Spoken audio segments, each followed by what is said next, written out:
I was very task-oriented, like this ABC 1, 2, 3 sort of nursing.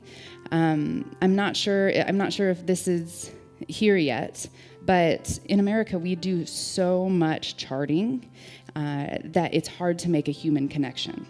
It's rare for me to sit down in my busy day of charting as an ICU nurse and hold somebody's hand and make a human connection. Very task-oriented, very robotic.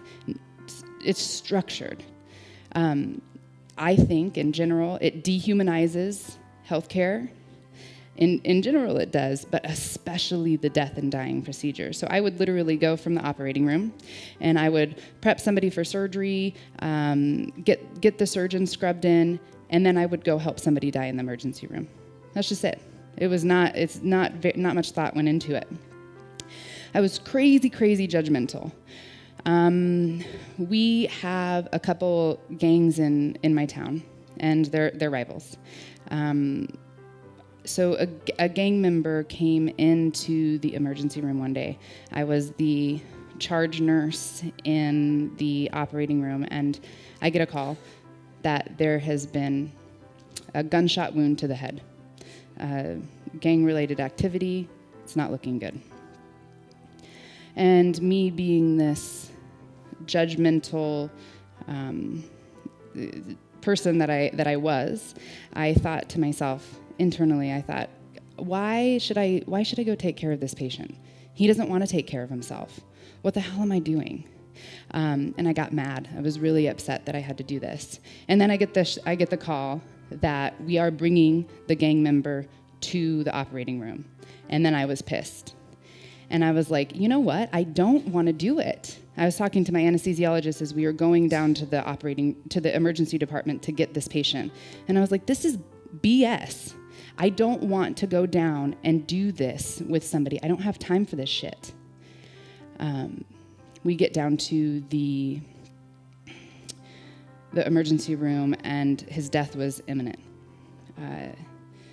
He was actively starting to herniate, meaning that his brain was starting to go down into his spinal column.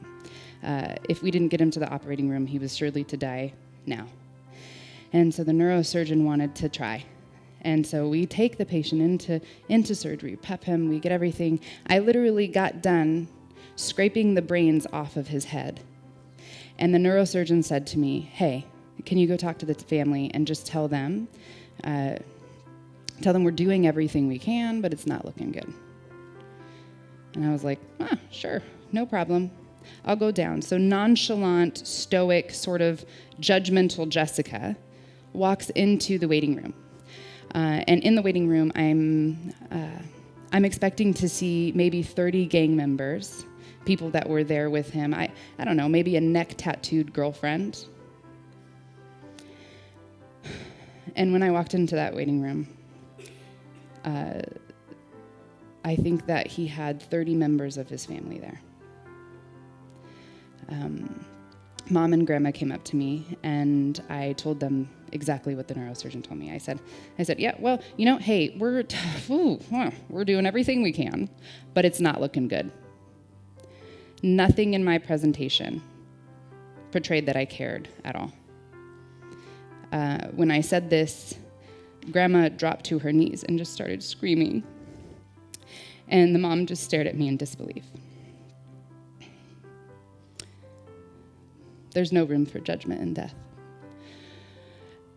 I think an unhealthy approach, personally, to death can negatively affect your patient's families.